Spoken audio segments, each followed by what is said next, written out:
I'm Jonathan Gerwitz, Vice President of KGB Texas Communications, and welcome to The Point, a series that focuses on the issues that move our community. Today we're visiting with Russ Handy, Director of Aviation for the City of San Antonio. Welcome, Russ.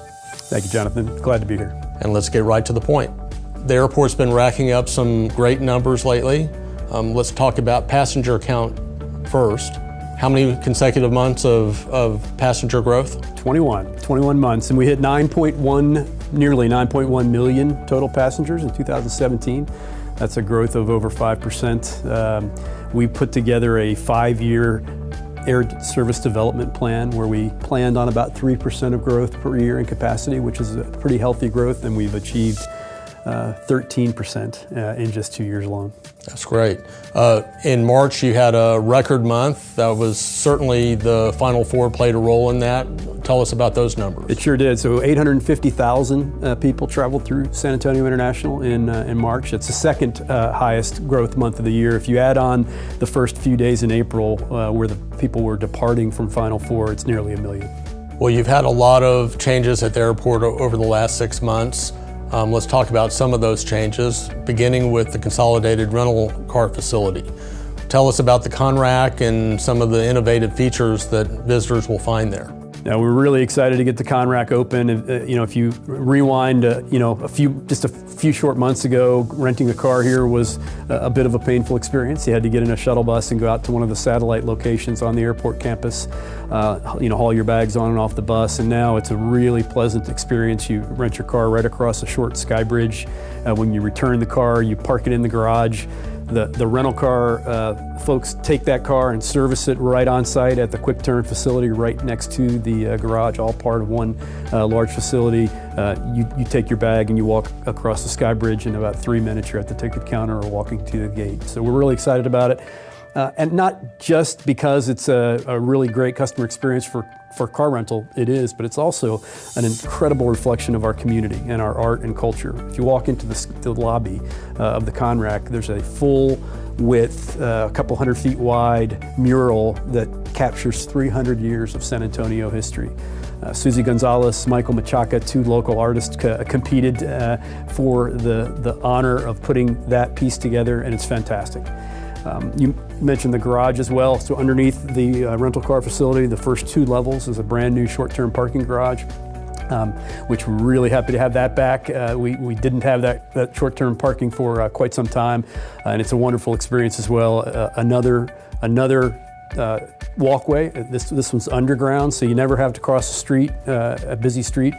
So it enhances safety, and we've also tried to integrate the latest in technology. So when you come into that short-term parking garage now, there's a park assist feature which tells you exactly how many spots are in the garage, on what level, on what row, and then when you look down that row, you can look up and look at an indicator to tell you where those open spots are. So you find your parking spot very quickly, and you're about a 2-minute walk from the terminal.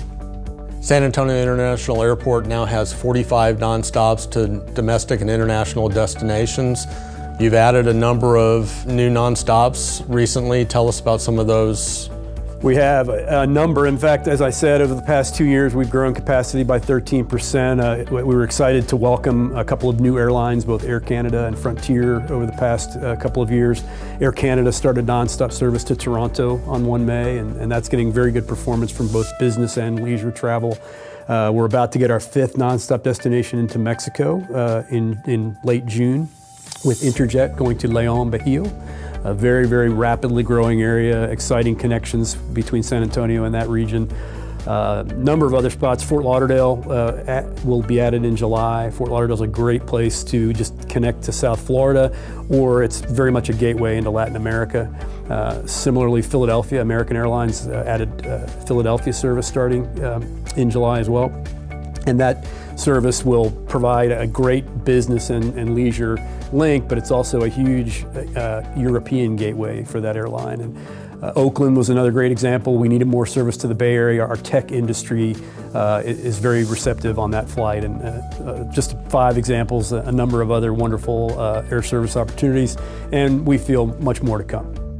One of the nonstop flights that we don't have due to some arcane rules that San Antonio has been trying to get is a nonstop flight between San Antonio and Reagan National Airport in Washington, D.C.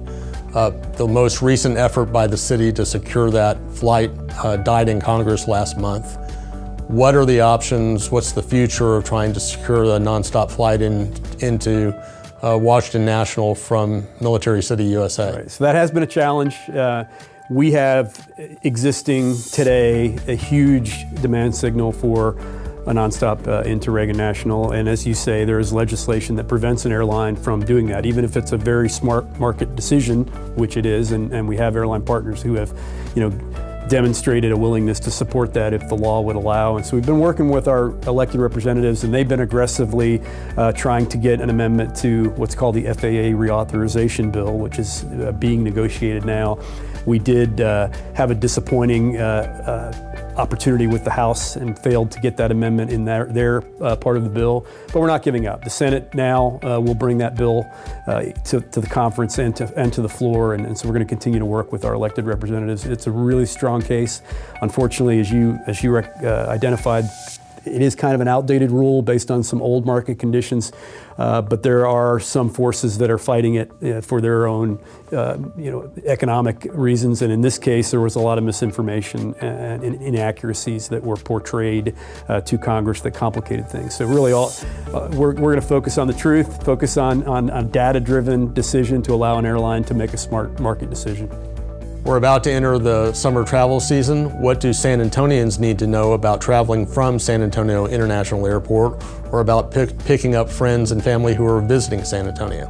Well, the first thing you need to know is it's a whole lot better now than it was last summer, because a lot of our construction is over. We've widened a number of our roadways and restriped 100% new signs that are all industry standard and consistent to get you where you need to go with the minimal confusion. But I do recommend you check our airport website to familiarize yourself with the ConRack, with the parking garage, whatever facilities you may be using. The airline websites or calling your airline is also a wonderful idea. I always recommend checking on your flight at the last minute to ensure you don't make a trip that's unnecessary or early if there's an issue with your flight, especially if the weather's bad, which sometimes we get some thunderstorms in the summertime. TSA.gov is a great resource if you're not a frequent traveler, and they'll talk to you about the kinds of things you need to do to be ready to get through security very quickly. And then finally, I'd just say show up early, and if you have a few extra minutes, take a look around. Your airport is changing, and we are capturing more and more of the art and culture and history of the region right here in San Antonio International. In October, Mayor Ron Nirenberg appointed a panel led by John Dixon to make recommendations about the future of San Antonio International Airport. The airport has an ongoing process to review its strategic plan. That's an internal process. Where are those efforts going, and what kinds of issues are being discussed? So it's an exciting time to be here. You've heard a lot of discussion both in the media and otherwise about the future of the airport. Is this airport big enough? Do we need something else? What is the growth going to look like in the region? Our mission is to be a driver of economic prosperity for the region, not wait for the development to happen, but a driver of prosperity and get in front of that and encourage more prosperity and economic development. And so to do that, it's important that we plan. And so our last strategic planning effort was in 2010. We took on a number of projects out of that were wonderfully successful. The ConRack was one of those. And then there were a number of other things that were altered by conditions. A lot has changed in the industry since 2010. So as you mentioned, we do need to have an updated strategic plan, and we've partnered with a global firm called WSP, who's formed a joint venture to help us with that plan. They are experts at airport planning, have done it all over the world for a number of airports of a variety of size. And the good news about the timing of it is, as you mentioned, the mayor's committee of 21 senior executives from across a diverse population of industry and travel and tourism in the region are charged with the mayor to examine the data associated with what the growth of this region is and will be in the future. So from 20 to as far as 50 years out, analyze that data and then bring a set of recommendations to the community on where they believe the community should go. Answer those questions about, will it fit? We know we're growing. We know we need more capacity in this airport. The question is not a matter of if, but when, where, and how big. And those are the kinds of questions this committee will ask. And the beauty of the timing is WSP will be the engine behind that committee. They'll be providing the rich data and the analytics that these committee members need for John and that team to bring recommendations forward. Thank you, Russ Handy, and thank you for joining us on The Point.